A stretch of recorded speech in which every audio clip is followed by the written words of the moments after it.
Верувам дека ќе дадеме една позитивна, морам да кажам, и енергија и размисла нели во почитувањето и на соседството, значи на нашите соседни држави, во почитувањето значи на таа толеранција која што е многу важна, бидејќи нешто што е од круцијално значење е тоа што во духот на тој диалог, во духот на таа толеранција и соживот,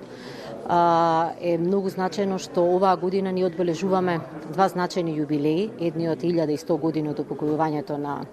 Свети Климент и канонизацијата на Мајка Тереза, каде што и вечерва ќе имаме можност да ја отвориме изложбата, која што беше представена во Рим по повод канонизацијата на Мајка Тереза и да се навратиме на универзалните постулати, на незината